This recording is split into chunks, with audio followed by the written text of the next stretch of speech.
नमस्कार जी। मैं आपके सामने ऋषिकेश से गंगा जी के किनारे गंगा जी को मेरा भी नमस्कार और आपका भी नमस्कार। आपकी तरफ से भी मैं नमस्कार कर रहा हूँ। बारिश हुई है, विकराल रूप से गंगा जी अपने रुद्र रूप से बह रही हैं और बहुत से नदी नाले भी इसमें मिल रहे हैं, पर गंगा में आके गंगा ही कहलाते हैं। जी हाँ, गंगा में मिलके गंगा ही कहलाते हैं। वो फिर गंदे नाले नहीं होते। कौन कहता है कि गंगा मैली होती है? जी हाँ, गंगा मैली नहीं होती। इसलिए कुछ लोग यहाँ पर आके आत्महत्या की प्रयास करते हैं, सुसाइड करने की कोशिश करते हैं।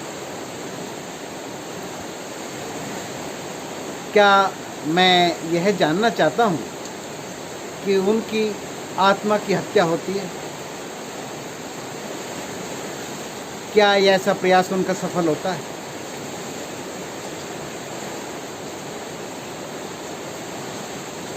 मुझे नहीं लगता कि वो प्रयास सफल होगा, क्योंकि आत्मा के ऊपर ये वस्त्र डालने से वो आत्मा का स्वरूप नहीं हो जाता। आत्मा तो ये वस्त्र की तरीके से पहने हुए है। क्या उसकी हत्या हो सकती है? अगर उसकी हत्या हो सकती है तो फिर ये श्लोक कहीं तक गलत ठहराया जा सकता है कि मैं शस्त्र के द्वारा छेदा नहीं जा सकता, मैं पावका के द्वारा अर्थात अग्नि के द्वारा जलाया नहीं जा सकता, मैं पानी में डुबोया नहीं जा सकता, तो फिर आत्मा की हत्या होती है? यही जानने के लिए, यही बताने के लिए मैं आज आपके सामने हूँ। मेरा जो अनुभव कहता है और जो मुझे दिखाई देता है, उस पे आज साइंस विश्वास तो नहीं करेगा, क्योंकि साइंस के पास गैजेट नहीं है उसको चेक करने के लिए, रूहानी ताकत या आत्मिक पावर। जी हाँ, जब मैं ऋषिकेश आया था और यहाँ पे रुका हुआ था तो मेरे साथ एक घटना घटी। मैं ये त्रिवेणी घाट मेरे पीछे पड़ता है, वहाँ से पैदल यात्रा कर रहा था और यहाँ पर मुझे रात के अंधेरे में, सुबह का समय था, सर्दियों के दिन थे, रात का ही समय था, वो अंधेरा ही सा था, तो उजाला नहीं हुआ था। मुझे किसी ने आवाज़ दी, अंकल जी। मैं समझा किसी ने मजाक किया होगा या कोई बुला रहा होगा। मैंने इधर उधर देखा, कोई नहीं दिखाई दिया। फिर मैंने ऊपर की तरफ देखा, जो वृक्ष हैं मैं आप दिखाऊंगा, ये पीछे की तरफ ऊपर रोड जाता है और ये ऊपर तक वृक्ष है, मगर छुप के देख रहा होगा कोई। मैंने इधर उधर देखने के बाद फिर मैं चल दिया। फिर उन्होंने आवाज़ दी, अंकल जी। मैं कहा कौन है भाई? मैंने आवाज़ दी, मैं कहा कौन है भाई? पर वो उसका उत्तर नहीं आया। मैंने सोचा भांजे रहते हैं यहाँ पे और जानने वाले भी बन गए हैं, हो सकता है कोई मजाक कर रहा हो, डराने की कोशिश कर रहा हो। मैंने मजाक लेके मैं आगे निकल गया, बैराज तक गया और बैराज से वापस आया हूँ तो यहाँ पे 4-5 लड़के खड़े थे। सूर्य जब भी उदय नहीं हुआ था और वहाँ पर देखता क्या हूँ, उन लड़कों ने बताया कि देखो अंकल जी, यहाँ पे डेड बॉडी है। मैंने देखा वहाँ पे डेड बॉडी अटकी हुई थी, जिसकी मुंडी नीचे की तरफ थी। वो काफ़ी हो सकता है रात को वो घटना घटी। स्वस्थ जैसा शरीर था, हृष्ट-पुष्ट, उसका अकस्मात की घटना नहीं थी। खैर, मैंने जैसे देखा तो मेरे जो ध्यान की अवस्था में मुझे दिखाई देता है, उसका पहला प्रयोग देखा जागृत अवस्था में इन आँखों के द्वारा, और मुझे आभास हुआ कि उसने रूहानी जो रूह होती है, उसकी आत्मा, जो उसकी जीव आत्मा, आत्मा नहीं बोल सकते, आत्मा निर्लिप्त होती है, उसको मैं फिर कभी खुलासा करूँगा। जीवात्मा उसमें संलग्न थी, उसके ऊपर थी, और उसने कहा कि अंकल जी मैं ही तो आवाज़ दे रहा था आपको, वो आप आवाज़ दे रहे थे और मुझे दिखाई दिया हो। मैं ठीक है निकालते हैं आपको। मैं यहाँ पे चौकी पे गया और उनसे कहा कि चौकी इंचार्ज कहाँ है, और उनसे इतला की, और उन्होंने उस बॉडी को निकाला। कैसे निकाला दूसरे दिन न्यूज़ में भी आ गया था वो। खैर कुल मिला के ये उसकी कोशिश अगर उसने जानबूझ के की थी तो निर्थक ही थी कि आत्मदाह होती है। आत्मदाह नहीं होता, नहीं मरता, लिप्त रहता है, उसमें जुड़ा रहता है, नहीं छोड़ पाता शरीर को। फिर उसकी क्रियाएं पूरी होने के पश्चात वह शरीर को छूट पाता है, और शरीर की आसक्ति के कारण फिर से उसको जन्म लेना पड़ता है। तो ये प्रयास उसका बेकार गया ना। आत्मदाह, आत्महत्या, आत्मा की कभी हत्या नहीं होती। ये मनुष्य जो तन मिला है उसको, पंच भौतिक शरीर, 5 भूतों से बना हुआ, जिसमें 5 ज्ञान इंद्रिय हैं, 5 कर्म इंद्रिय हैं, उसका जुड़ाव, ये कहीं ना कहीं बेशकीमती खजाना उसने खो दिया। तो मैं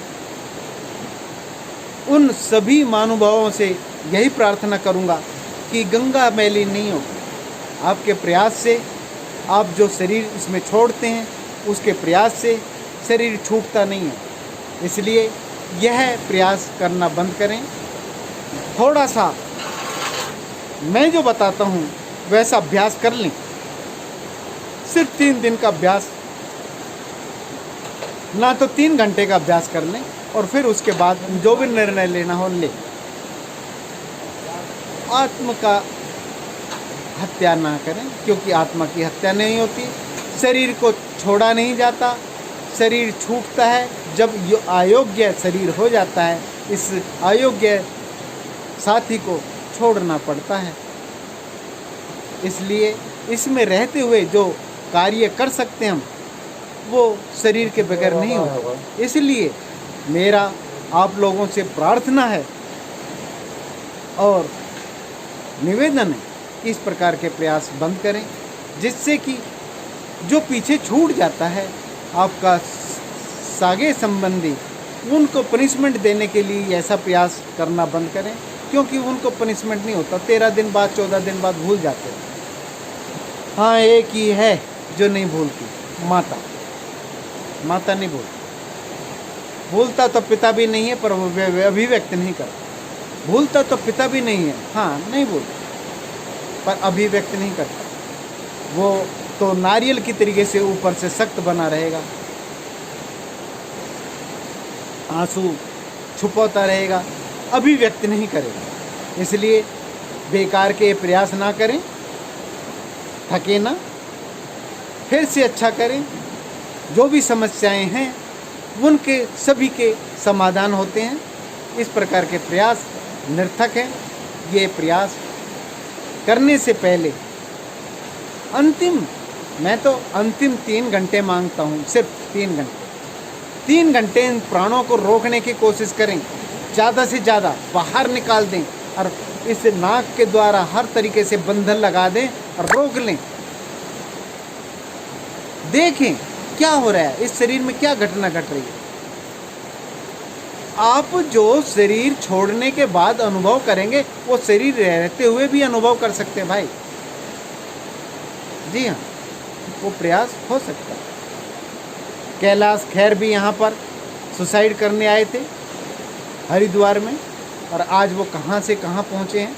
इसी प्रकार से जीवात्मा की यात्रा अगर यहाँ से शुरू होती है तो त्रिवेणी घाट सही है। इस घाट से, त्रिवेणी घाट से मोक्ष की यात्रा भी निकलती है और समाज की यात्रा भी निकलती है। इसलिए मैं आपसे यही प्रार्थना करूंगा कि एक बार जीते जी मरना सीखें। जीते जी मरना जिसको आ जाएगा वो शरीर को सही इस्तेमाल कर सकता है। और सही गति कर सकता है। मेरा यही मानना है, आप लोगों से प्रार्थना है कि ये प्रयास बंद करें। इससे गंगा मैली नहीं होगी, आत्मा छूटेगी नहीं, आत्मा मरती नहीं, जीवात्मा फिर से शरीर धारण कर लेती है और प्रेत योनि में घूमते रहते हैं। और उसके शरीर पर भी, उसके शरीर ना होने के कारण वह भोगों की भूख में, प्यास में वो दूसरों के शरीर को इस्तेमाल करना शुरू कर देता है। इसलिए आज के लिए इतना ही। हरिओम। बस मेरा यही कहना है भाई जी, आप लोगों से नम्र निवेदन है कि इस प्रकार के प्रयासें बंद करें। थोड़ा सा 3 घंटे के लिए इस श्वास को रोकने की कोशिश करें। अपने हाथ से नाक को बंद कर दें, वायु को बंद कर दें। अब देखें वो प्राण कहाँ जा रहा है। भ्रिकुटी में धारण करें, यहीं मिल जाएंगे भोले। बाहर जाने की जरूरत नहीं है, यहीं है। ये शरीर है तो भोले हैं, यही है वो ईश्वर। जो भी आप मानते हो, खुदा, रहीम, जो भी आप मानते हो, सब कुछ यही है भाई। शरीर के रहते हुए देख सकते हैं आप, शरीर छूटने के बाद कुछ नहीं देख पाएंगे आप। हरिओम। फिर मिलता हूँ। हरिओम। अच्छा लगे तो इस वीडियो को लाइक कीजिए, सब्सक्राइब कीजिए और ज़्यादा से ज़्यादा कमेंट कीजिए और ज़्यादा से ज़्यादा देखिए और इस वीडियो को शेयर कीजिए और घंटी भी बजा देना। बाय बाय दोस्तों, नमस्कार।